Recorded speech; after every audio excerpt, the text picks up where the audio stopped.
Este programa tem apoio cultural da CNM, Confederação Nacional dos Metalúrgicos. Começa aqui mais um Entrevistas no Café do Sindicato dos Bancários no centro de São Paulo. A conversa hoje é com uma das maiores celebridades do mundo jurídico internacional.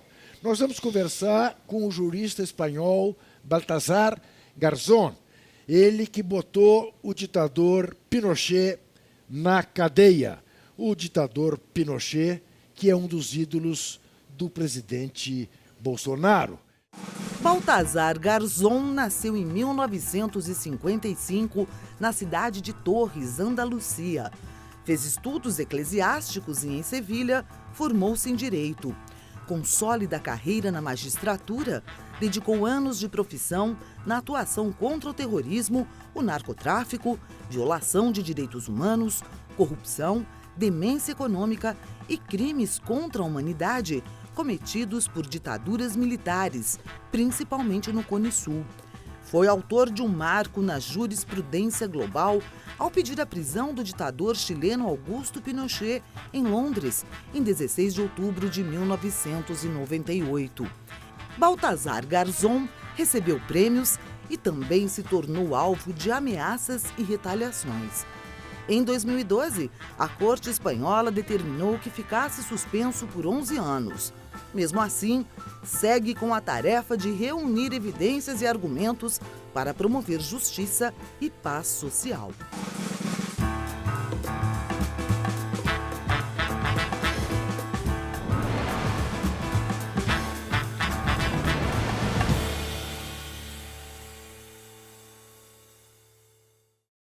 Para fazer este programa estão conosco Eugênia Gonzaga, Procuradora Regional da República, ex-presidenta da Comissão Especial sobre Mortos e Desaparecidos Políticos do Brasil, e que já nos deu a honra de ser entrevistada neste Entrevistas. Está também conosco a advogada Simone Henrique, mestra e doutoranda em Direitos Humanos pela Faculdade de Direito da Universidade de São Paulo, que atualmente integra o Conselho Seccional da OAB São Paulo. Agradeço muito a presença de vocês duas, assim como, é claro, do nosso entrevistado Baltasar Garzón. E lhe pergunto, doutor Garzón, para que o nosso telespectador entenda, como é que um juiz espanhol conseguiu colocar um ditador chileno na cadeia na Inglaterra? ¿Cómo se dio esto todo? La cuestión es que los crímenes que se le imputaban eran crímenes internacionales, eran crímenes de genocidio, crímenes de tortura y crímenes de terrorismo de Estado. Por la naturaleza de esos crímenes y por la aplicación del principio de jurisdicción universal, que no es un principio que hayan inventado los jueces, sino que tiene mucha trayectoria internacional y está reconocido en distintos tratados, por ejemplo en la Convención contra la Tortura o la Prevención del Genocidio.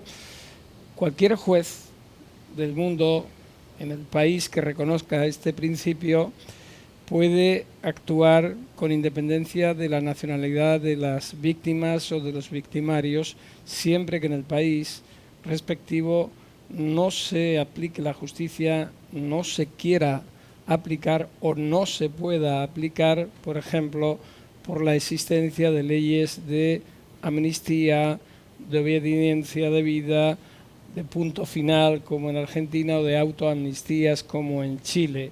A partir de ahí opera esa posibilidad y en el caso concreto fueron las víctimas, fue la Unión Progresista de Fiscales de España, una asociación de Ministerio Público de tendencia progresista, los que plantearon esa acción, al igual que también en el caso de la dictadura argentina.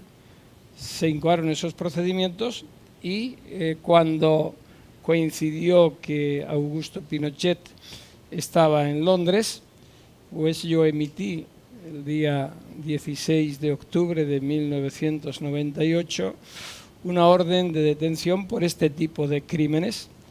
La justicia británica, el juez competente, accedió a esa orden y comenzó un proceso de extradición que se ganó, es decir, que Pinochet tenía que haber sido entregado a España, pero que por un acuerdo político entre Chile, España y Gran Bretaña finalmente fue devuelto a Chile para que, ahora ya sí, en ese momento había procedimientos abiertos y fue desaforado y el juez Juan Guzmán Tapia, el juez chileno, siguió procedimiento, le procesó y finalmente no fue enjuiciado porque falleció.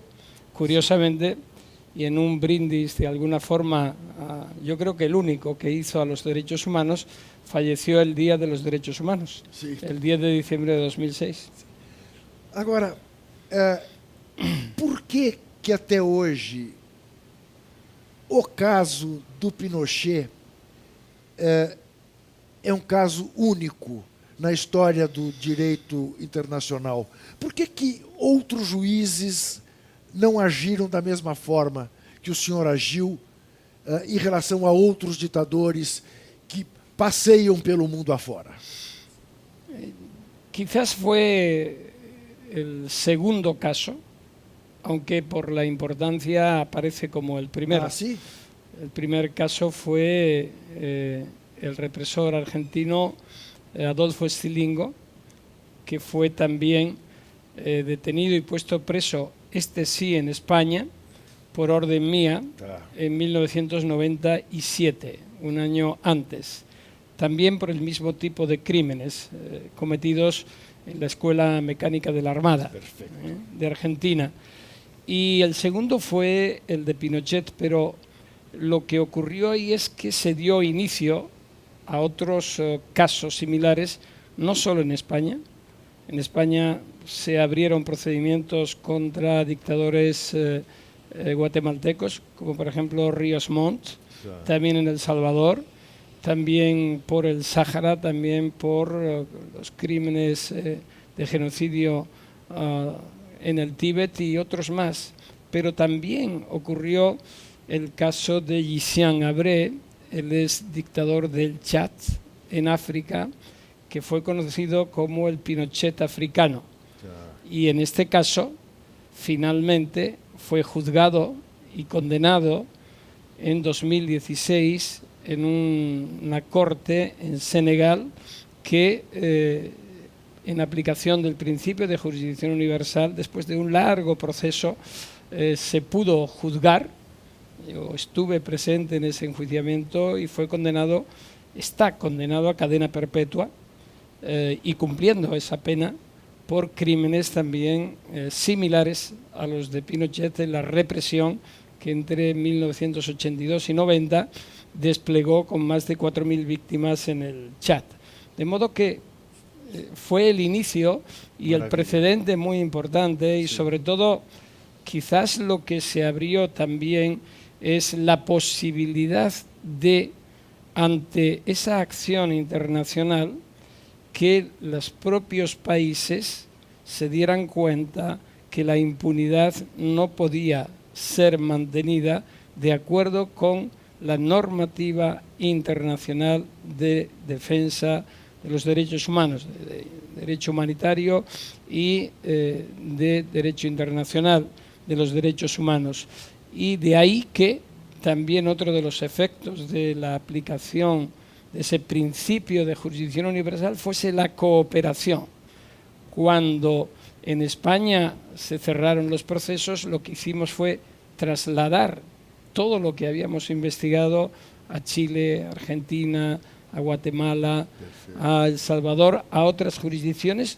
Fue aprovechado, reabiertos los procedimientos, anuladas las leyes de impunidad y hasta el día de hoy, tanto en Chile como en Argentina, como en Guatemala, como en otros países, continúan los jueces, juezas, fiscales de esos países enjuiciando, acusando y condenando o absolviendo a quienes fueron perpetradores y represores de crímenes de lesa humanidad y de trascendencia internacional. Perfeito. Eugênia. Acho importante, se o senhor me permite, primeiro registrar, né, como aplicadora da lei aqui no Brasil, procuradora da República, que há 20 anos no Brasil nós tentamos aplicar leis internacionais para esses mesmos perpetradores, violadores das leis internas e externas. E não tivemos êxito nenhum, não conseguimos. E o senhor, realmente, para nós, foi um divisor de águas na história desse tipo de aplicação dessa legislação internacional. Em todos esses casos que o senhor citou, haviam vítimas espanholas. Esses casos que estavam com o senhor diziam respeito a espanhóis que morreram em outros países. E no Brasil, nós temos espanhóis, temos italianos, argentinos, chilenos que morreram aqui. E nem assim nós não conseguimos avançar. Então, gostaria que o senhor explicasse um pouco mais como foi esse início dessa atuação tão importante que nos inspirou. Era essencial que tivesse vítimas espanholas? No en ese momento. No necesariamente. No en ese momento. Ah. Ahora ya sí. Porque agora sim.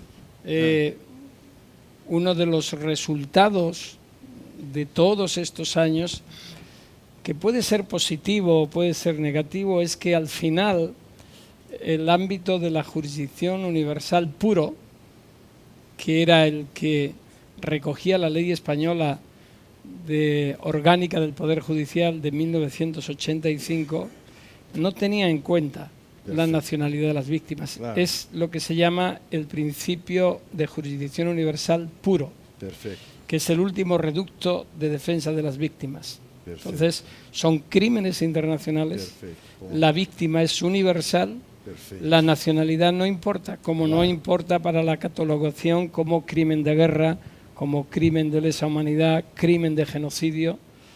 Pero lo que ocurre es que después se han ido produciendo reformas que, para acotar ese espacio en principio tan amplio, establecieron determinados vínculos de conexión con el país que investigaba, y uno de ellos es el de principio de personalidad pasiva, que es el de la nacionalidad de las víctimas, pero no necesariamente. Ahora ya sí, pero en ese momento no. Lo que ocurre es que, de alguna manera, era difícil explicar a la sociedad en general cómo un juez español tomaba acciones penales contra personas que habían delinquido fuera de España y que estaban en otro país que ni siquiera era el suyo, ¿no? Y en el relato de hechos se dio preferencia o prioridad a las víctimas de nacionalidad española, que había muchas, tanto en el caso de Argentina como en el caso de Chile, de la dictadura chilena. Pero no fue exclusivo. Se identificaban como víctimas españolas y se identificaban los demás casos. El general Prat, por ejemplo, Orlando Letelier, es decir, lo que fue la operación o el operativo Cóndor, se consideró como un crimen netamente internacional, de terrorismo internacional, y por tanto perseguible de acuerdo con la normativa internacional. El sentido de la jurisdicción universal es el combate contra la impunidad. Es decir, es el último reducto de las víctimas para que los hechos no queden impunes. El caso es que, por ejemplo, en Argentina, por aplicación del principio de jurisdicción universal, al paso del tiempo se ha producido la situación inversa.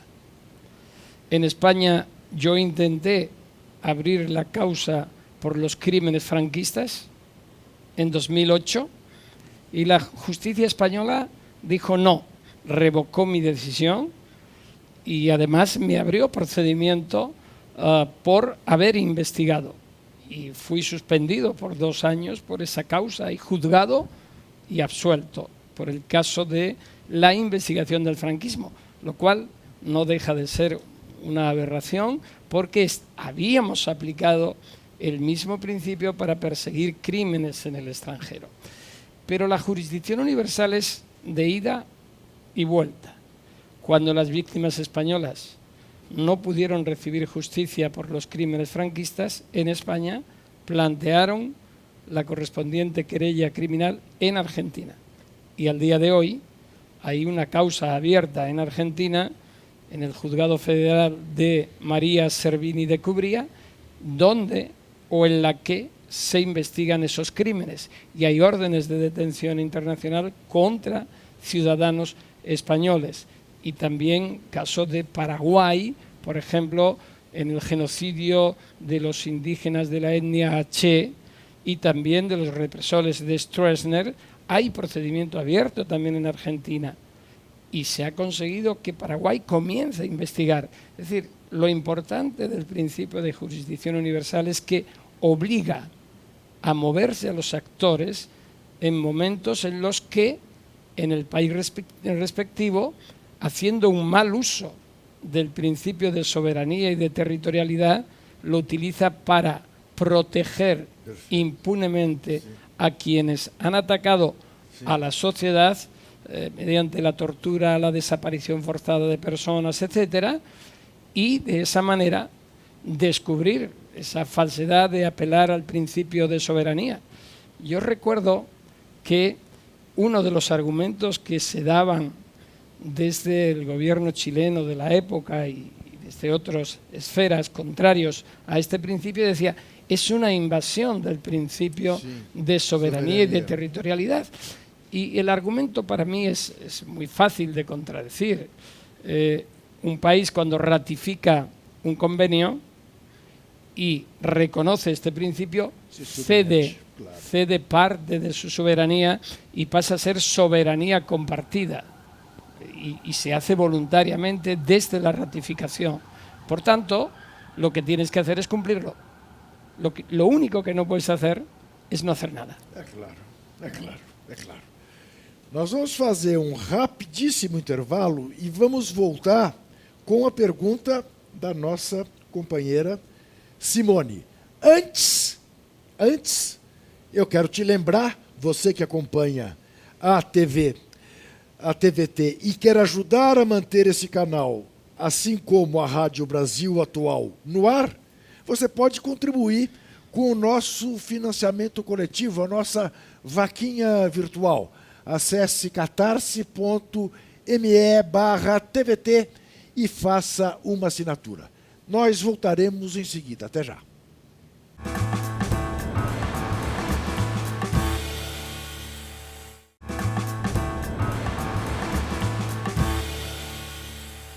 Voltamos ao Café do Sindicato dos Bancários do Centro de São Paulo com o programa Entrevistas, hoje com a honra de receber o jurista espanhol Baltasar Garzón. É com você. Doutor Baltasar, eu quero agradecer a oportunidade de travar contato com um operador do direito que realmente impactou a história universal. Eu vou fazer uma pergunta mais provocadora por conta do Estado, por conta de uma particularidade que o doutor detectou, que é o Estado sendo violador de direitos humanos. Mas, ao mesmo tempo, o judiciário também faz parte do Estado. Como denunciar e punir violações de direitos humanos quando o próprio Estado promove esses crimes contra a humanidade? Bueno, no debería de existir incompatibilidad en esa situación si el Estado es un Estado democrático y el Estado de Derecho rige y la separación de poderes es algo real y no ficticio. Si el poder político o el Ejecutivo controla al judicial o el judicial se deja controlar por el poder político o se aproxima hasta el punto de confundirse, evidentemente es una contradicción y sería algo imposible de asumir que pueda haber una justicia independiente. Pero si la justicia es independiente, uno de los casos, evidentemente, los que tiene que demostrar esa independencia es cuando los crímenes se cometen desde la estructura del Estado. Yo voy a poner un ejemplo de mi propio país. En los años 90, década de los 80, pero la investigación fue en los años 90, hubo una serie de acciones de guerra sucia contra el terrorismo, auspiciados desde determinadas estructuras del Estado y financiadas también con fondos públicos. La investigación yo la inicié en el año 88 y dio lugar a la condena de varios policías, y luego en el año 95, 96, 97, 98 se hizo la investigación y finalmente hubo condena de un ministro del Interior, de toda la estructura policial antiterrorista y también de la Guardia Civil por secuestro, torturas, etcétera, ¿no? Y fue el Poder Judicial el que confrontó.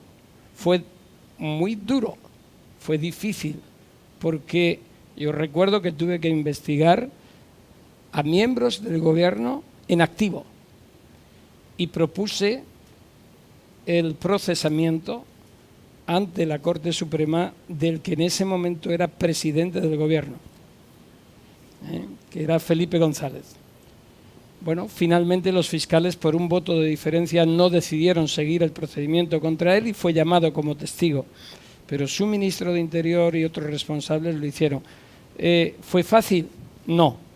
Fue muy difícil, pero los mecanismos del Estado de Derecho funcionaron. Esa es la obligación de los jueces, tener la independencia, actuar de acuerdo con la ley en esos casos en los que los ciudadanos necesitan esa confianza, pero hay que tener en cuenta también que juegas en un marco de estricto Estado de Derecho. Por tanto, los principios de legalidad, de imparcialidad, de independencia se deben de cumplir.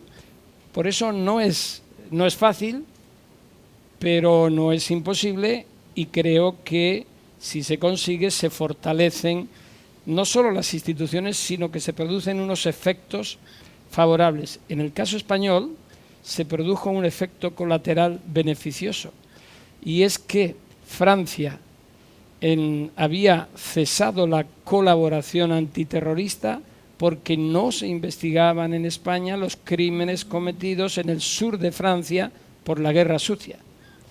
Y cuando se comenzaron a investigar, la cooperación se reactivó y fue muy activa. Y esa cooperación judicial desbloqueó una situación y a la vez quitó la legitimidad que esa organización terrorista alegaba como justificación para combatir al Estado español. Bien, es decir, al final se produjo una actuación adecuada de las instituciones. Ese es el sentido de un Estado democrático en donde los poderes tienen independencia y no se produce lo que hoy estamos viendo en algunos países, y puede ser este un buen ejemplo de ello, de lo que se llama el lawfare, ¿no? La utilización del derecho con fines políticos, que se ha producido a lo largo de la historia, pero hoy día es ya un poco peligrosa la situación en varios países. Então, Dr. Baltazar Garzón, que balanço o senhor faz das comissões da verdade pelo mundo afora? Sensação que eu tenho, por exemplo, aqui, desse nosso lado do mundo, na América do Sul, as comissões da verdade na Argentina e no Chile caminharam a ponto de punir, prender os responsáveis pelos crimes cometidos durante as suas ditaduras, no Brasil elas tiveram apenas, que não é pouco, eu concordo, mas apenas o condão de permitir que a sociedade tivesse a informação sobre o que aconteceu. Mas ninguém foi punido do lado do Estado que cometeu a violência. Na Espanha, pelo que o senhor diz, ainda pior, porque até hoje os crimes do franquismo não estão punidos. Que esperança o senhor tem de que isto amanhã continue? La verdad es que es muy difícil dar con una solución uniforme para todos los países y casos. Es más, es imposible, porque son fenómenos diferentes, diversos.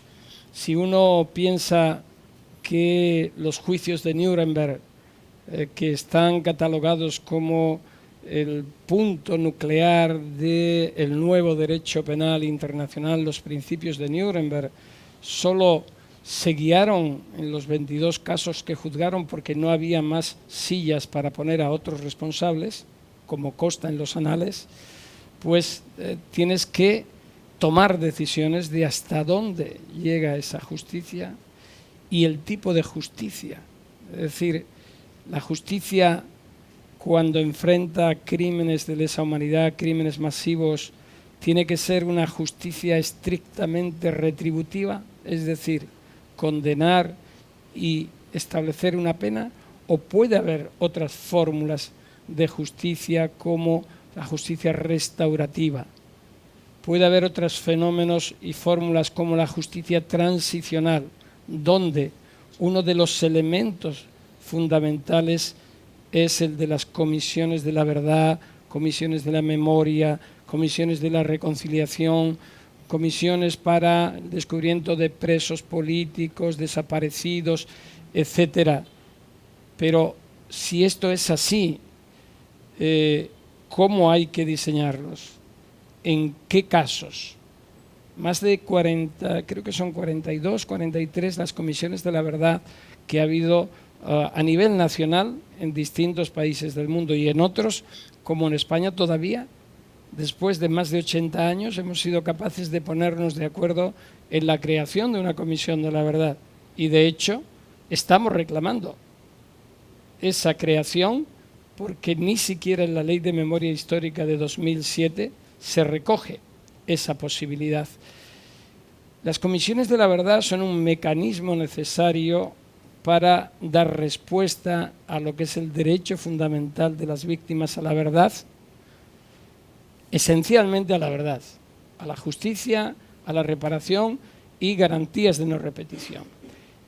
Yo tengo que reconocer que mi opinión actual no coincide con la opinión originaria en cuanto a la persecución de los crímenes más graves contra la humanidad. Inicialmente yo solo creía en la exigencia de justicia retributiva, es decir, juicio ordinario, condena al máximo de pena. Pero reconozco que eso puede funcionar en determinados casos, y después de cierto tiempo o ciertos años después de que el conflicto ha terminado. Pero si tomamos el ejemplo de Colombia, sí, donde más de 300.000 hechos criminales, donde cerca de 50.000 personas entre grupos paramilitares, guerrilleros, responsables públicos, actores armados, etcétera, tendrían que responder, resulta imposible asumir que en un país donde el 85% de los casos quedan impunes pueda tener una respuesta desde la justicia. Claro. Entonces hay que diseñar unos mecanismos de justicia transicional. Sí. En Colombia, por ejemplo, se ha hecho el sistema de justicia especial para la paz, que incluye una comisión de la verdad, que no produce efectos en el ámbito penal. Podría haberse establecido que sí, pero se estableció que no. En Perú sí se estableció que los resultados de la Comisión de Reconciliación pudieran ser después base documental para el enjuiciamiento, y se produjo. En Sudáfrica se dice no hubo ningún caso penal, sí los hubo, escasos, pero hubo condenas fuertes, incluso durante muchos años, para responsables como ministro del Interior, por ejemplo. Entonces, el mecanismo de la Comisión de la Verdad es un mecanismo absolutamente fundamental para lo que se llama la memoria anamnética, es decir, la justicia anamnética, que va desde la memoria, desde las víctimas, y entonces hay que hacerlas partícipes. En una Comisión de la Verdad no pueden estar ausentes las víctimas, tienen que participar y tienen que construirse esa verdad, porque después la respuesta luego es muy importante, pero siempre es una justicia de mínimos, se tiene que cumplir. Por tanto, desde mi punto de vista, el derecho fundamental de las víctimas, antes que ningún otro, es el de la verdad, y después el de la justicia, pero la justicia no necesariamente el tipo de justicia absoluto. Yo recuerdo en el caso de las víctimas argentinas o chilenas o saharauis o de otros casos que llevé, que el solo hecho de que un juez investido de la autoritas que le da el cargo recibiera una declaración a una víctima en la que le decía: cuénteme qué es lo que ocurrió, hábleme del crimen que se cometió, era ya y tenía ya un efecto reparador. Y se producían situaciones impresionantes. Yo recuerdo en una ocasión que una víctima me pidió con su abogado allí que estuviera su marido delante. No era habitual, pero dije, bien, pues que pase su marido y que se siente allá en el sofá mientras que usted declara. Estamos hablando de 30 años atrás. Reconoció por primera vez que había sido objeto de agresión sexual permanente como sistema de tortura durante el tiempo que se mantuvo en uno de los centros clandestinos de detención. Y su marido no lo sabía, se enteró en ese momento. Es decir, el efecto catártico de la justicia en este caso fue impresionante, porque bueno, al final acabamos todos llorando allí porque la situación era muy grave. Entonces, cuando dicen, bueno, es que son pocos los casos, no entienden lo que es el efecto balsámico de la justicia en estos casos, ante víctimas que se han pasado años y años sin que nadie en su país o fuera de su país le haya abierto la puerta de la justicia. Por eso es tan importante, aunque los resultados sean magros, es decir, sean pocos, es fundamental la construcción de esa verdad, la construcción de un relato compartido, que puede ser diverso, pero tiene que darse esa posibilidad. Y por eso negar esa posibilidad de verdad o establecer mecanismos que la entorpezcan es más grave incluso que la negación inicial, porque lo que se está produciendo es una revictimización de las víctimas. Eugênia, você vai fazer a pergunta, Dr. Garçom vai responder no próximo bloco. Eu gostaria de voltar à pergunta da doutora Simone, porque ela diz uma coisa muito importante no momento. A justiça brasileira hoje, ela é totalmente a favor do que vem acontecendo em termos de violência do Estado. Não sabemos exatamente o motivo, mas no Brasil, desde a ditadura, não houve justiça de transição e nós hoje vivemos a mesma impunidade. Hoje não há prescrição, não há anistia e as pessoas que cometem crimes graves contra populações vulneráveis continuam impunes. E nós vemos, por parte das autoridades, a manutenção desse pacto de impunidade, mantendo e até incentivando a violência do Estado. E então ela pergunta, como nós vamos então garantir isso? O senhor disse, com imparcialidade do judiciário. E E aí eu também me lembro muito bem, né, da questão que o senhor coloca de essa importância da legislação internacional, da jurisdição internacional, porque frequentemente os órgãos internos não têm essa imparcialidade desejável. Complementando então a pergunta, no âmbito internacional, como garantir que exista também essa imparcialidade e que exista também celeridade. Rapidez. Porque hoje nós experimentamos uma situação muito difícil no Brasil, que precisa esgotar os mecanismos internos para só depois recorrer à jurisdição internacional. Tivemos agora um exemplo recente na Nicarágua, em que a Corte Interamericana de Direitos Humanos, pela primeira vez, determinou uma cautelar, mas também com um cumprimento muito longe do desejado. E, enquanto isso, essas pessoas estão morrendo, 100, 300, 400 num mês só.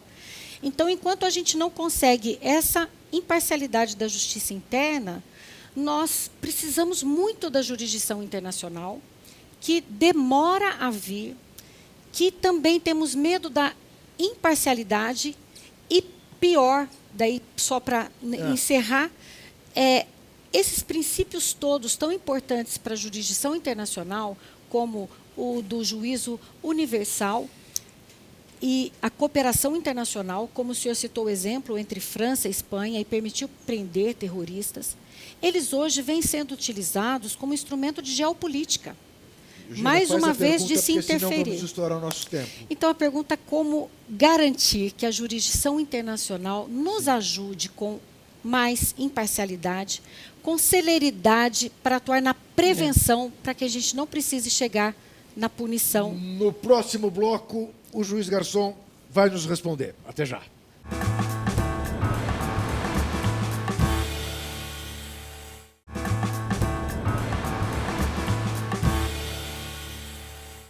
Voltamos ao café do Sindicato dos Bancários no centro de São Paulo com o programa Entrevistas. Hoje, conversando com o jurista espanhol, quase latino-americano, Baltasar Garzón, que tem uma resposta a dar para a Eugênia. Eu peço ao senhor que seja o mais breve possível para que a gente possa explorá-lo mais neste último bloco. Es difícil ser escueto, pero bueno, ese es el problema que tenemos casi todos los juristas. Pero bueno, procuraré serlo.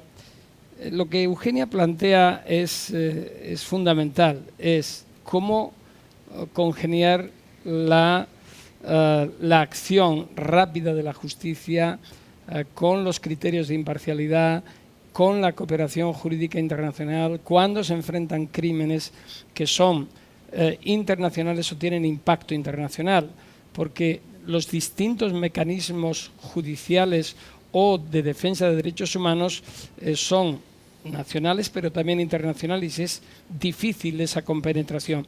Bien, hay un tema que es esencial, son los medios que el Poder Judicial en cada país tiene para desarrollar su labor.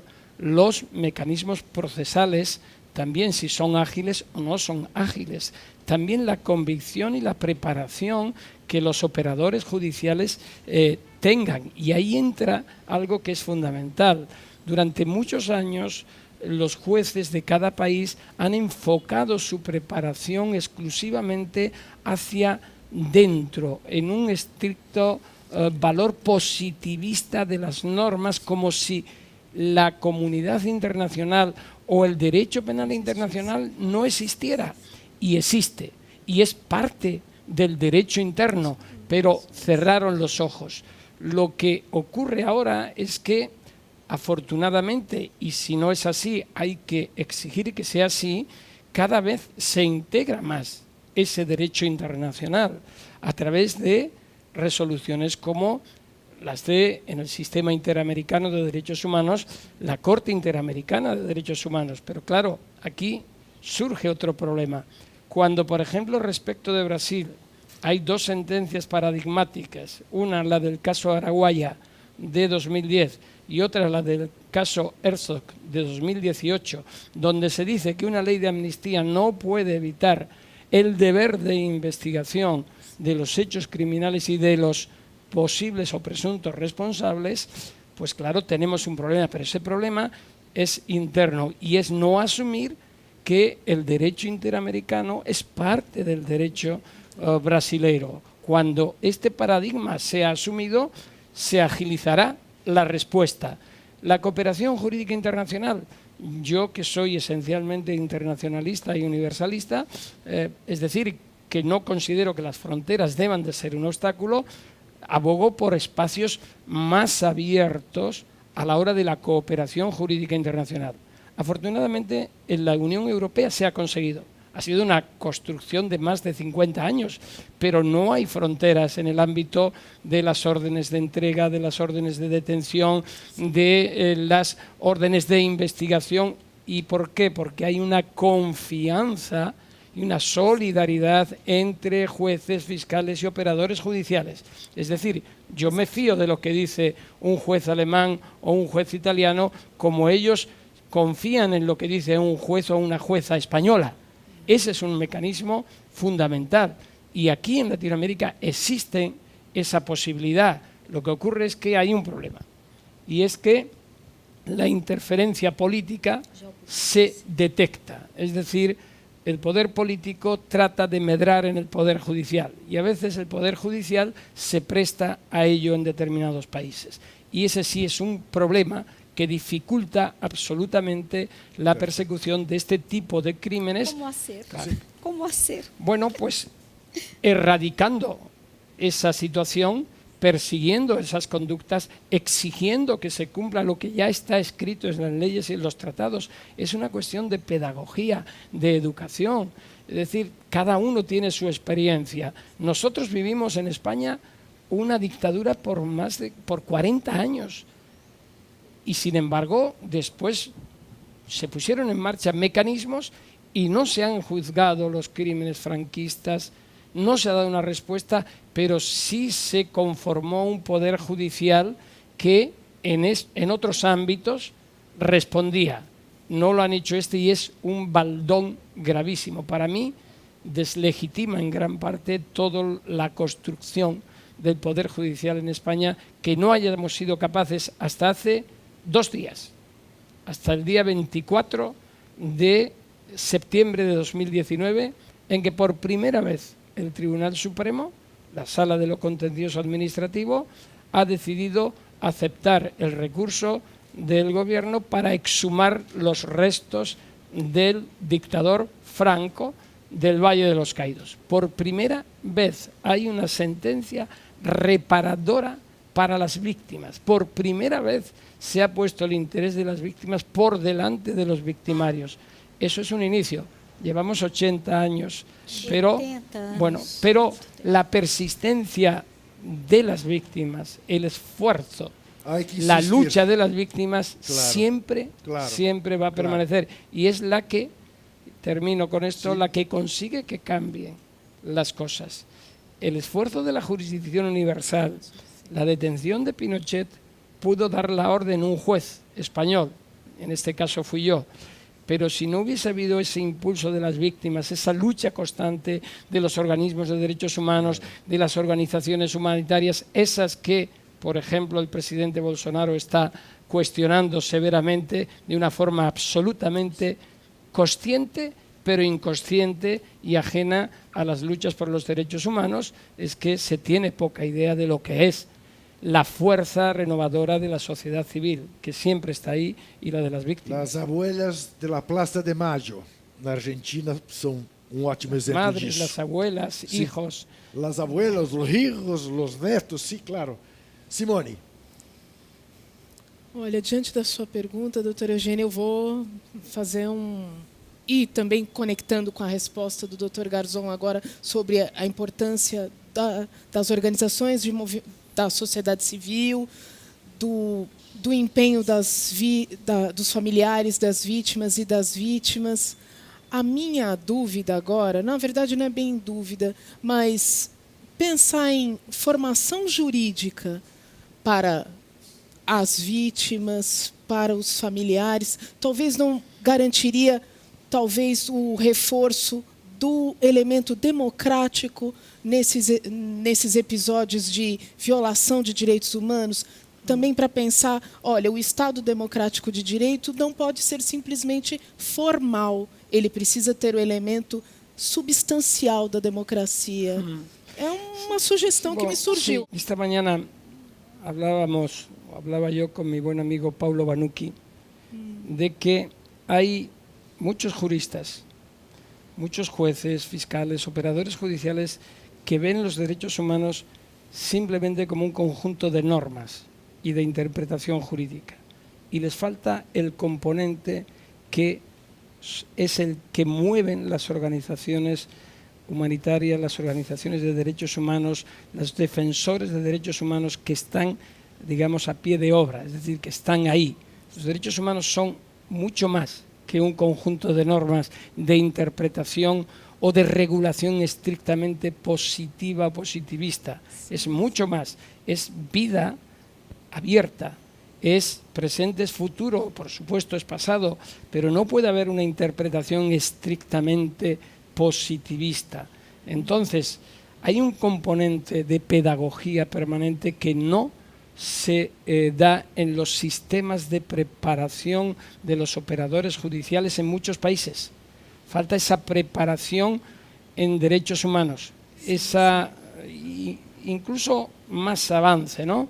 Lo que yo digo, la necesidad de verdaderas escuelas en materia de derechos humanos, el principio de la educación, de la pedagogía, los cuerpos y fuerzas de seguridad del Estado, la policía, los militares, la Policía Nacional, allí donde tengan esas funciones, necesitan esa capacitación en derechos humanos. Hay que cambiar los paradigmas. Antes Eugenia me preguntaba cómo cambiar así. Hay que introducir el elemento pedagógico y cultural y también educacional en los operadores judiciales. No pueden ser como algo externo, sino como que salga desde dentro. Quão longe nós estamos disso, Dr. Garçon, quando a gente tem no seu exemplo de alguém que, ao lutar por isso, é suspenso no seu próprio país sob alegações de atividades extra-legais para impedir que isto possa ter continuidade. No, ahí tienen una gran labor los organismos internacionales. Es decir, ningún país puede hacer lo que quiera. Sí. Y si hay extralimitación, hay acciones extralegales, se pueden juzgar dentro, pero si no, también se van a juzgar fuera. Sí. El principio de jurisdicción universal es uno de ellos en los países donde exista. Sí. También hay la Corte Penal Internacional para los países que hayan ratificado el estatuto.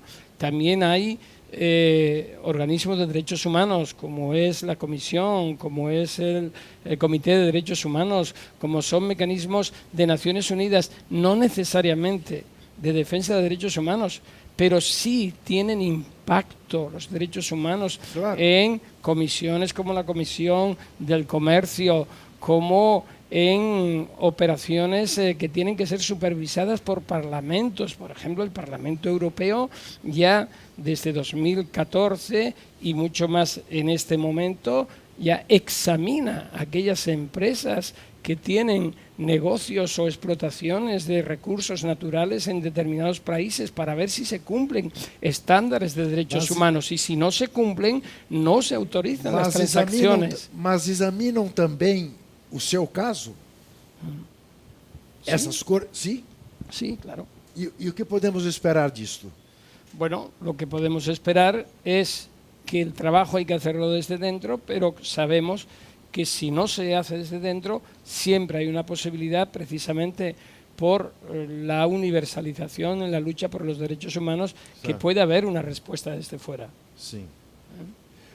O senhor, de certa maneira, fez o percurso inverso que a gente vê aqui no Brasil do juiz Sérgio Moro, que virou ministro da Justiça.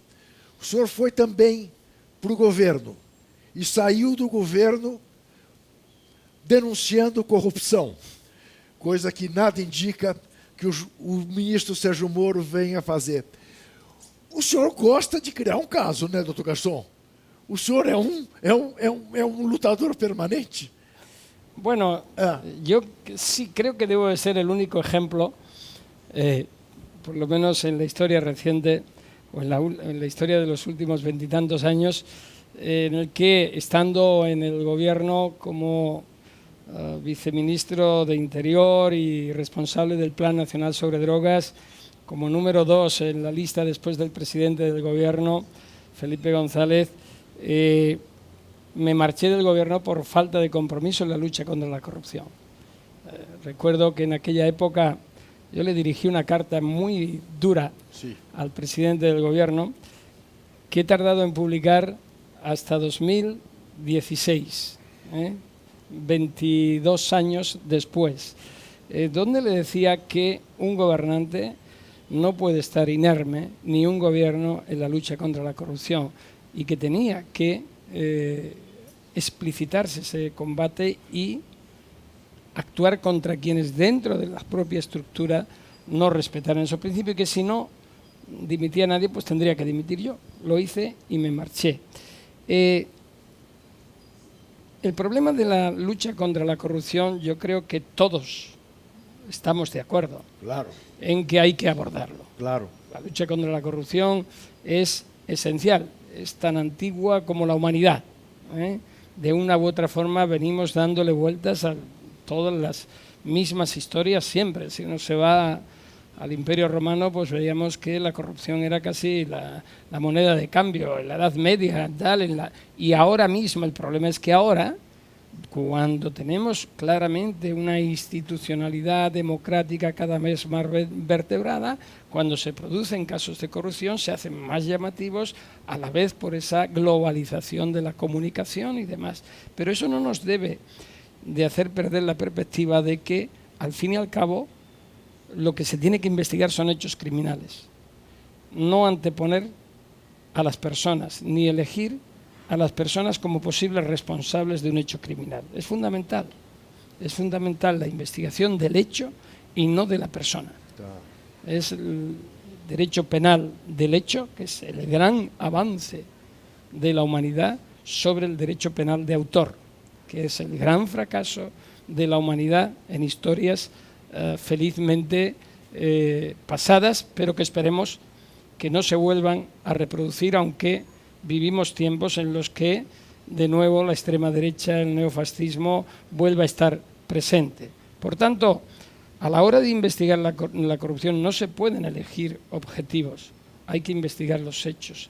No se puede utilizar el mecanismo de investigación de la corrupción o de otros tipos de hechos delictivos, pero sobre todo de la corrupción, como arma política contra alguien o contra un líder concreto, como humildemente creo que se ha hecho respecto del presidente Lula. Lo he dicho desde hace años, no lo digo ahora, que también me he posicionado claramente en ese sentido.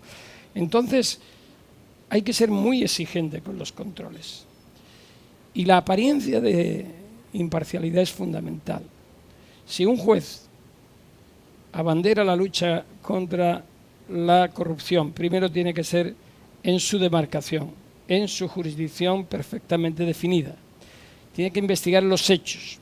Y en un sistema como el brasileño, que es sistema acusatorio, es decir, en que el Ministerio Público, Eugenia me corregirá si yo me equivoco, es acusador y el juez es juzgador, tiene que ser absolutamente imparcial y separado.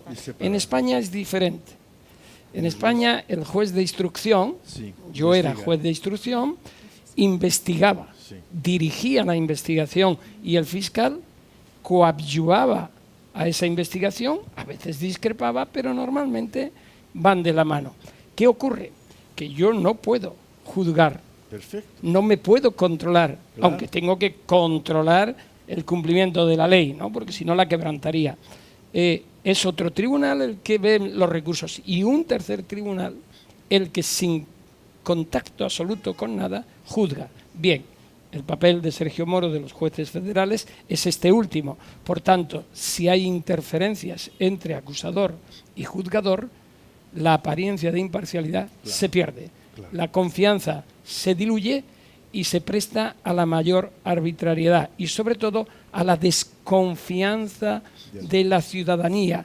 Y hoy, más que nunca, que vivimos en un mundo de comunicación global, los jueces tienen que explicar sus resoluciones. Tenemos que convencer, no solamente imponer, sino convencer. No es la justicia vicaria del monarca, es la justicia democrática y participativa y, por tanto, tiene que estar muy definido el espacio y si eso no acontece, se corrompe todo el propio sistema. Doutor Garçom, muitíssimo obrigado por essa aula, muitíssimo obrigado a vocês duas. Agradecemos. Muitíssimo obrigado a você que nos viu.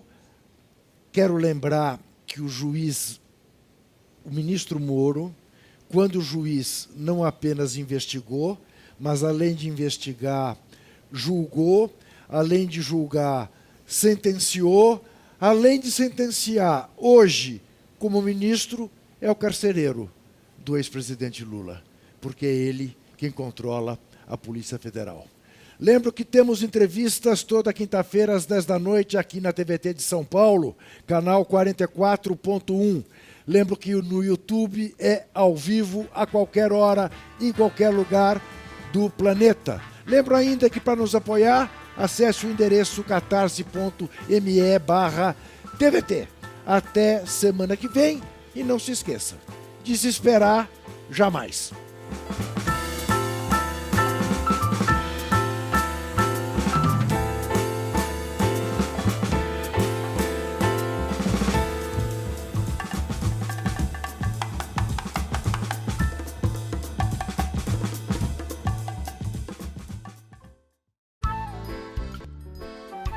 Este programa tem apoio cultural da CNM, Confederação Nacional dos Metalúrgicos,